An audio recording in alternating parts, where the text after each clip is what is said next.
Good morning, educators. Myself Avantika Sharma from Jack and Jill Education. Today we are going to discuss Senior KG Book 2 Day 9 Lesson Planning. आज की lesson planning की शुरुआत करने से पहले बच्चों से कल के बारे में कुछ डिस्कशन करना है, उनको पहले क्लास में सेटल डाउन करना है और उनसे बातचीत करनी है कि कल आपकी क्लास में आपने क्या क्या किया था, आपने कौन सी नई स्टोरी या नई राइम को पढ़ा था, नंबर्स टाइम में आपने क्या किया, लैंग्वेज टाइम में क्या क्या, किसी ने घर जाके राइम को सुनाया था या नहीं सुनाया। देन उसके बाद हम मूव ऑन करेंगे हमारे आज के टाइम पे। आज का हमारा फर्स्ट टाइम रहेगा स्टोरी टाइम, जिसमें हमने जो अभी पढ़ी थी story the lion and the rabbit. आज हम उस स्टोरी का रोल प्ले करेंगे। इस स्टोरी का रोल प्ले करने से पहले आप पहले बच्चों से इसके बारे में पूछिए कि हमने जो ये स्टोरी रिसाइट की थी the lion and the rabbit, ये आप में से किस किस बच्चे को याद है, इसमें कौन कौन से एनिमल्स थे, इस स्टोरी का मॉरल क्या था, उस स्टोरी में जो कैरेक्टर थे वो क्या खाते हैं, उनको क्या पसंद है, उनकी स्पीड कैसी है। इस तरीके के पहले बच्चों से इन जनरल बात करें और उसके बाद इस स्टोरी टाइम को हम स्टार्ट करेंगे। इस स्टोरी टाइम में रोल प्ले करने के लिए आपको कुछ फेस मास्क की और इनकी नीड होगी, या आप कुछ स्टिक पपेट्स का भी यूज़ कर सकते हैं बच्चों के अकॉर्डिंग। इस स्टोरी का रोल प्ले करने के लिए आप स्टार्ट से लेके एंड तक रोल प्ले कर सकते हैं, या पर्टिकुलरली कुछ बच्चों को ग्रुप में डिवाइड करके आप पर्टिकुलर सीन दे सकते हैं कि बच्चा ये इस सीन को क्रिएट करेगा, ये इस सीन को करेगा। इस तरीके से आप अपनी क्लास को कंटिन्यू कर सकते हैं। रोल प्ले से क्या होता है कि बच्चों के अंदर एक डेवलपमेंट होता है, एक एक्साइटमेंट आती है कि आज हमने कुछ अलग किया। लेकिन आपको इस चीज़ का बहुत ध्यान रखना है कि सारे बच्चों की टर्न आए, कोई भी बच्चा रिमेनिंग नहीं रह जाए।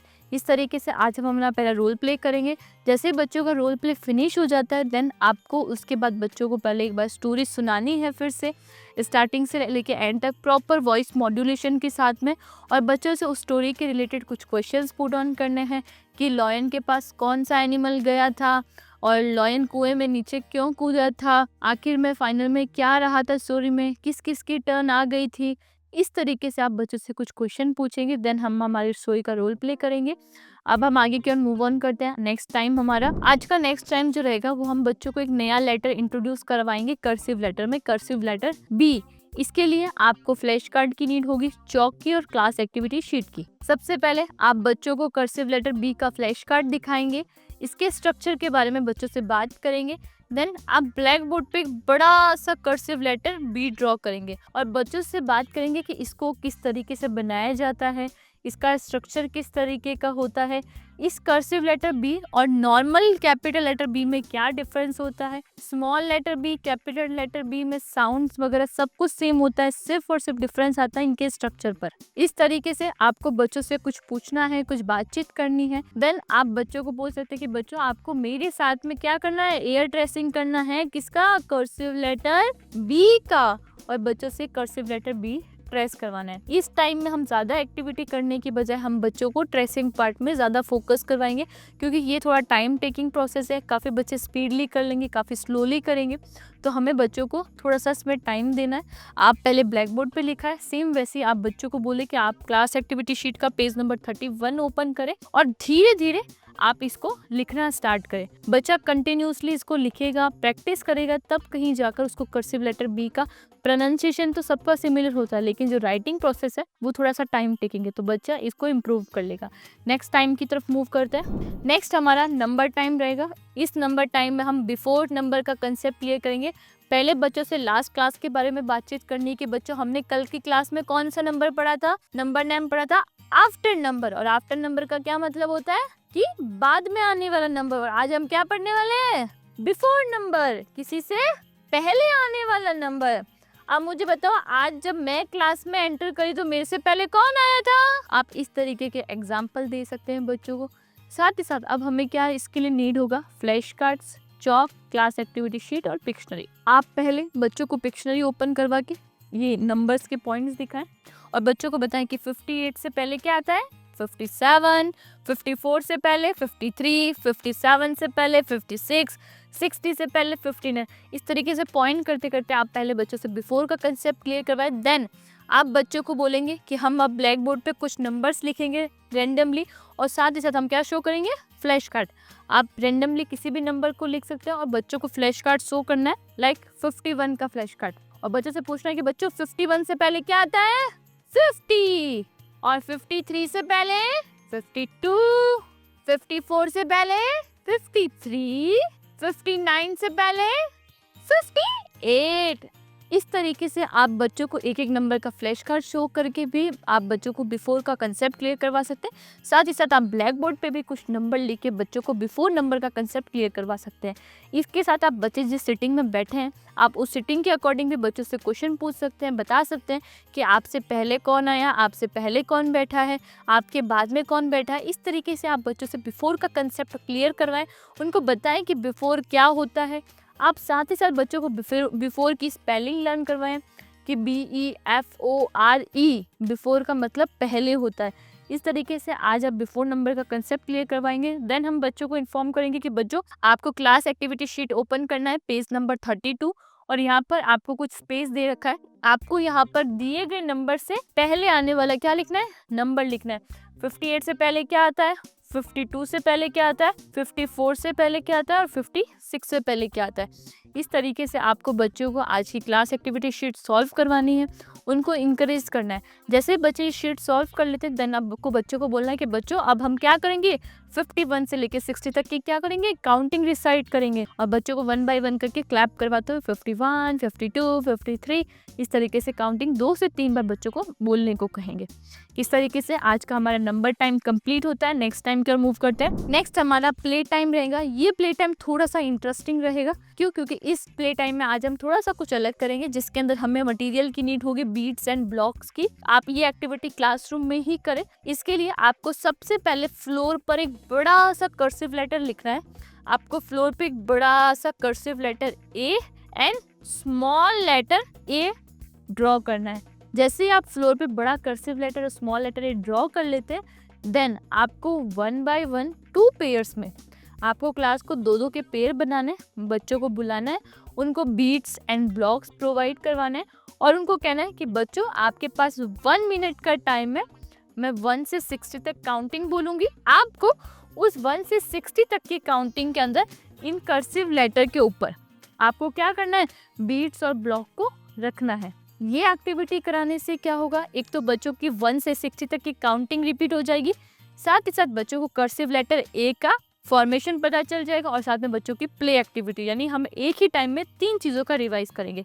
और जिस टाइम 2 बच्चों की जिनकी टर्न है और जो बच्चे इस पे बीट्स एंड ब्लॉक्स रख रहे हैं तो रिमेनिंग स्टूडेंट्स जो है वो आपके साथ में काउंटिंग को रिसाइट करेंगे कि 1 2 3 4 इस तरीके से लेके 60। इससे क्या होगा, बच्चों का वोकैबुलरी भी स्ट्रांग होगा, उनकी काउंटिंग स्ट्रांग होगी, साथ में जो बच्चे कर रहे हैं उनको टाइम की पावर पता चलेगी कि जल्दी से जल्दी फिनिश करना है और प्रॉपरली करना है। इस तरीके से आप इस एक्टिविटी को कंप्लीट करवा सकते हो और इंश्योर कि ना every childrens get a chance. हमें किसी भी बच्चे को ड्रॉप नहीं करना है, चाहे थोड़ा सा टाइम एक्स्ट्रा लग जाए, लेकिन सारे बच्चों को हमें ये करवाना है। देन जैसे ही सारे बच्चे इस एक्टिविटी को कंप्लीट कर लेते हैं देन हम मूव करेंगे हमारी नेक्स्ट टाइम की ओर। Next time is art time. आज के इस आर्ट टाइम के लिए आपको पहले से ही बच्चों को इंस्ट्रक्ट करना होगा एक दिन पहले कि बच्चों आपको कल अपने फैमिली की क्या लेके आनी है, सबकी फोटोज आनी है। बिकॉज आज का जो हमारा आर्ट टाइम है उसमें हमें फैमिली मेम्बर्स के फोटोज पेस्ट करनी है कोलाज बना के। तो इसके लिए आपको बच्चों को पहले से इन्फॉर्म करना होगा और जैसे ही बच्चे सारे अपने इमेजेस लेके आते हैं, पिक्चर्स लेके आते हैं, देन आपको पहले इस टाइम को स्टार्ट करने से पहले बच्चों से फैमिली के बारे में बातचीत करनी है कि बच्चों कल हमने कौन कौन सी फैमिली के बारे में बात की थी, स्मॉल फैमिली, बिग फैमिली और जॉइंट फैमिली। उसमें क्या क्या होता है, क्या डिफरेंस होता है, आपकी कौन सी फैमिली है, आपकी कौन सी फैमिली। इस तरीके से हम बच्चों से बातचीत करेंगे और उसके बाद बच्चों को कहेंगे कि बच्चों आपको आर्ट एक्टिविटी शीट का पेज ओपन करना है 11 और वहाँ पर अपने फैमिली का क्या बनाना है, कोलाज बनाना जो आपके पास है। बच्चों को ग्लू फेविस्टिक आप दीजिए और उनको कहें कि आपको इस पे पेस्ट करना है। इस तरीके से हम हमारा फैमिली टाइम और आर्ट टाइम कंप्लीट करेंगे। लेकिन ये चीज़ याद रखिए कि आपको इस आर्ट एक्टिविटी को करवाने से पहले एक दिन पहले आपको पेरेंट्स के पास ये इन्फॉर्मेशन भेजनी होगी कि आपको बच्चों के साथ में पासपोर्ट साइज की फोटोज शेयर करनी है। नेक्स्ट टाइम हमारा लैंग्वेज टाइम रहेगा जिसके अंदर हम हिंदी का टाइम लेंगे, जिसमें व्यंजन क से ड तक रिवीजन करेंगे।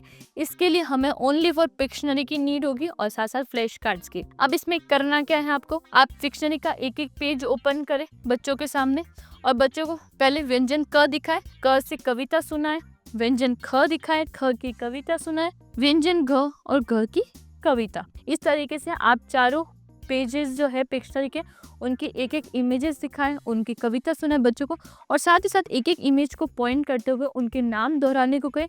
देन आप अपनी बुक को फोल्ड करके बच्चों से पूछिए एक एक करके, या जैसा आपको कंफर्टेबल लगे, जितना आपके पास टाइम अवेलेबल है उस अकॉर्डिंग आप बच्चों से 1 बाय 1 करके कि आप मुझे व्यंजन ख से शुरू होने वाले 2 शब्दों के नाम बताएं, आप मुझे व्यंजन घ से शुरू होने वाले 2 चित्रों के नाम बताएं।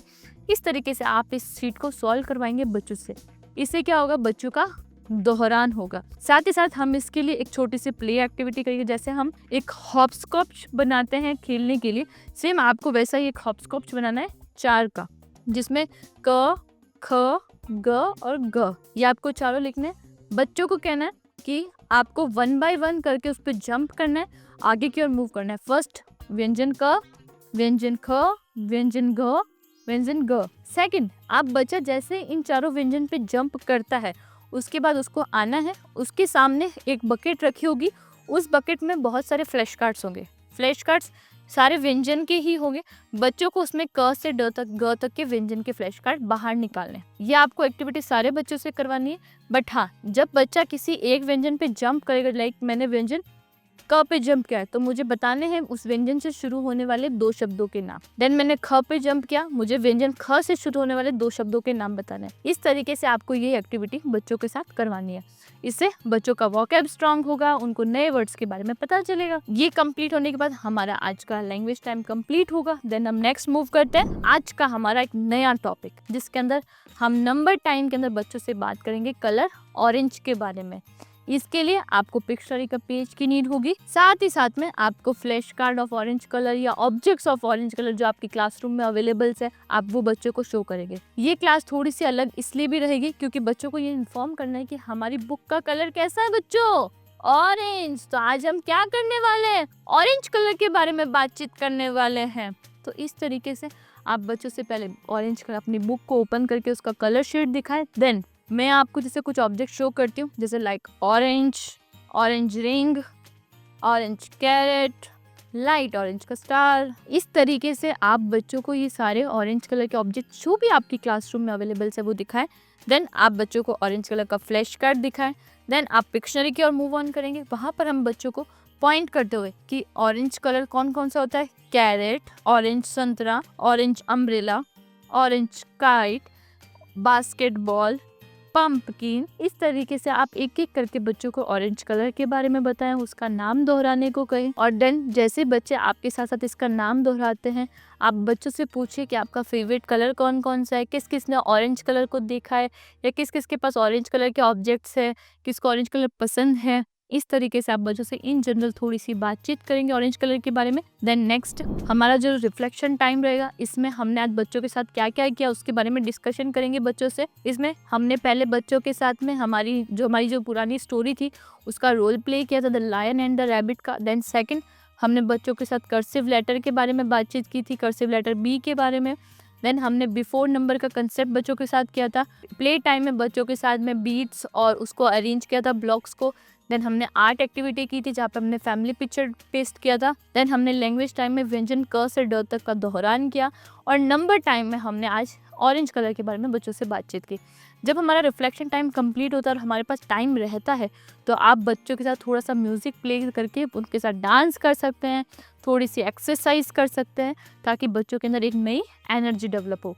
जैसे ही आप ये कंप्लीट करते हैं, देन हमारा होमवर्क, आज हमें पेरेंट्स के साथ जो होमवर्क शेयर करना है उसमें पेज नंबर 26 और पेज नंबर 27 है, जहाँ पर 26 में बच्चों को कर्सिव लेटर बी लिखना है और 27 में बच्चों को दिए गए व्यंजन में रंग भरना है, कलर करना है। साथ ही हमें पेरेंट्स के लिए दोनों एक्टिविटी भेजनी है। आप ये एक्टिविटी का मैसेज, होमवर्क आप डायरी में मेंशन कर सकते हैं, आप उनके व्हाट्सएप ग्रुप में शेयर कर सकते हैं। बच्चों को श्योर करें कि बच्चों आपको ये होमवर्क सेल्फ करना है, और पेरेंट्स को भी बोलिएगा कि आपको जो हमने एक्टिविटी भेजी है बच्चों के लिए, आप इसकी फ़ोटोज़ क्लिक करके हमारे साथ में शेयर कीजिएगा, ताकि हमें पता चले कि कौन सा बच्चा कितनी अच्छे से किसी एक्टिविटी को कर रहा है। इस तरीके से आज हम अपना ये कंप्लीट करेंगे। तो आई होप आज का वीडियो आपको बहुत अच्छा लगा होगा। Thank you so much.